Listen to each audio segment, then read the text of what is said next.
रामेश्वर बनसोडे व माझ्या easy on net या यूट्यूब चॅनलमध्ये आपलं स्वागत आहे। आज मी तुम्हाला यूट्यूबबद्दल काय माहिती सांगणार आहे। जर तुम्ही यूट्यूबर असाल तर ही माहिती तुमच्यासाठी नक्कीच फायदेशीर ठरू शकते। खूप जणांना इश्यू येतं की कॉपीराईटबद्दल इश्यू येतं की तुमच्या व्हिडिओमध्ये कोणतं सॉन्ग कोणतं व्हिडिओ हे कॉपीराइटेड झालेलं आहे। तर याच्यापासून कसं आपण सावध राहायचं आणि कसं त्याच्यामध्ये आपण विदाउट कॉपीराइट एनी म्युझिक कसं आपण त्याच्यामध्ये ॲड करू शकतो, तर हे आज आपण बघणार आहेत। तर सगळ्यात पहिल्यांदा तुम्ही तुमचं गुगल क्रोम वगैरे जे आहे ते ओपन करा। यूट्यूबला काय करायचं, सिंपली यूट्यूबवर जायचं, इथे सर्च करायचं जे तुम्हाला ज्या टाईपचं व्हिडिओ तुम्हाला डाउनलोड करायचा आहे ना।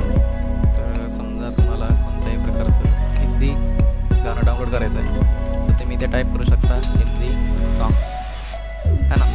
इथं हिंदी सॉन्ग तुम्ही सर्च करा आणि इथे तुम्हाला एक फिल्टर्स म्हणून बटन येईल। त्या फिल्टर्स बटनवर क्लिक केल्यानंतर खाली क्रिएटिव्ह कॉमन्स म्हणून इथे बटन आहे फीचर्समध्ये है ना, याच्यावर तुम्ही सिंपली क्लिक करा आणि तुम्हाला तुमच्या आवडतीचं जे म्युझिक आहे ते तुम्ही इथे पाहू शकता, जे तुम्ही वरी सर्च केलेलं असेल। आता मी इथे हिंदी सॉन्ग सर्च केले आणि त्याच्यामध्ये मी कॉमन कमर्शियल जे फीचर होतं ते सिलेक्ट केलं आहे ना।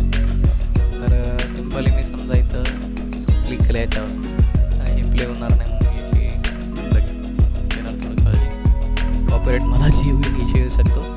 इथं शो मोरमध्ये चेक करायचं की हे क्रिएटिव्ह कॉमन ॲट्रिब्युशन लायसन्स आहे ना, हे जे असेल तर तुम्ही कोणत्याही प्रकारचा व्हिडिओ जशाच तसं यूट्यूबवर सोडू शकता व त्याच्यामधील म्युझिक वगैरे सगळं काय तुम्ही तुमच्या चॅनलवर अपलोड करू शकता। तर धन्यवाद मित्रांनो, माझ्या व्हिडिओला बघण्याबद्दल। माझ्या चॅनलला लाईक करा, शेअर करा, सबस्क्राईब करा आणि बेल आयकॉन दाबायला विसरू नका।